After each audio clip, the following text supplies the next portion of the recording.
United States has not declared war on North Korea, so it's a continued general war of words. When do we reach the final straw?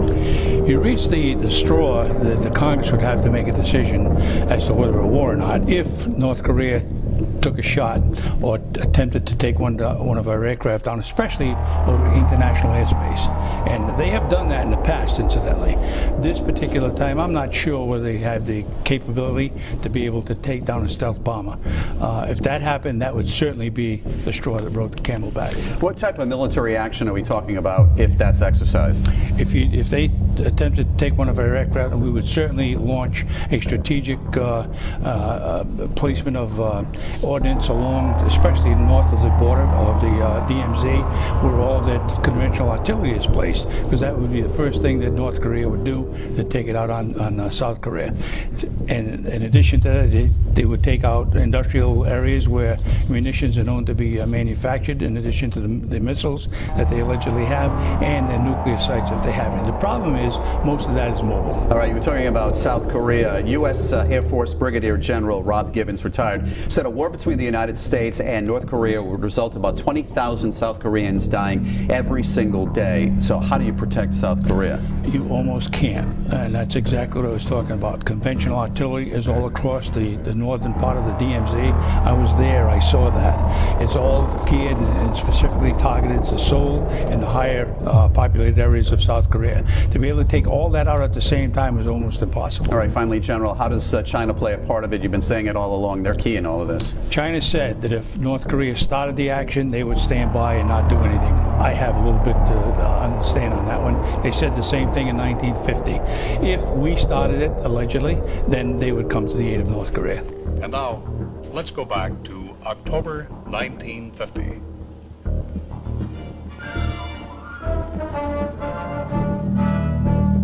On 20 October, United Nations troops have seemingly sent the bulk of the communist forces fleeing in defeat toward the Manchurian border, 100 miles to the north.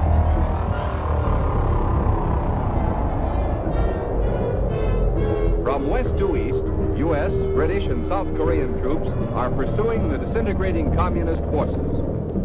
By 27 October, South Korean troops have reached the Manchurian border on the Yellow River near Chosan, and other UN forces have advanced against virtually no opposition.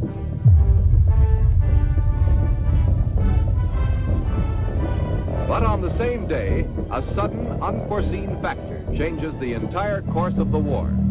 Chinese communist troops cross the Manchurian border and help the North Korean Reds drive back UN forces. Chinese communists fighting in Korea are estimated at 75,000, with another 500,000 across the border in Manchuria posing a more serious threat.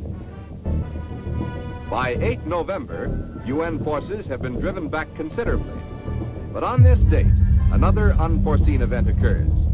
Chinese and North Korean communist troops suddenly break off contact with United Nations forces and fight only rear guard delaying actions as once again UN troops drive toward the Manchurian border.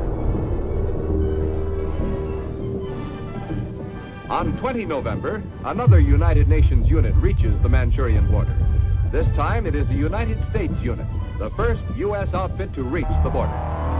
As United Nations troops continue to advance in other areas, much depends on what the huge Chinese army will do next. China will never allow chaos and war on the peninsula. The first sign of the growing threat from China. Captured in East Coast battles 50 miles from the Manchurian border, these troops belong to Chinese Red Army divisions in the combat zone.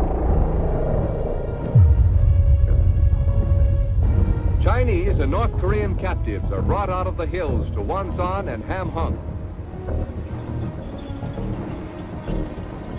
The Chinese are better clothed than their North Korean comrades. With their quilted uniforms, they wear tennis shoes wrapped in layers of burlap, making a kind of shoe pack.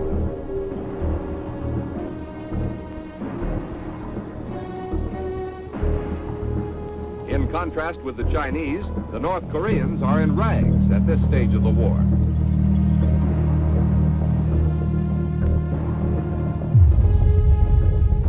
The prisoners double time across the Wonsan airfield.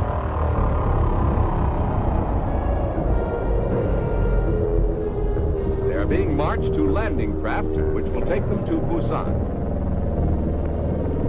Since the beginning of the war, the North Koreans have suffered 460,000 casualties, including the dead, wounded, and captured. 130,000 Red prisoners have been taken at this time. 2 women are in this group. I believe I've mentioned that President Trump, well, it's his first presidential term and he's gaining momentum. He's building up his experience in this field. And we had a dialogue on this issue. He listens to what I'm saying. He listens to my arguments. Well, I know that everything that's happening in North Korea is quite irritating for them. We understand that. But any actions aimed at undermining the NSC resolution compliance, we are condemning that. And on North Korea, very quickly. The foreign minister said you have declared effectively war on North Korea, and the North Korean government has threatened to shoot down or aim at American planes flying in international airspace. I'd like your reaction. Okay, well, I'll answer the second one first. We are totally prepared for the second option, not a preferred option, but if we take that option, it will be devastating, I can tell you that, devastating for North Korea. That's called the military option. If we have to take it, we will.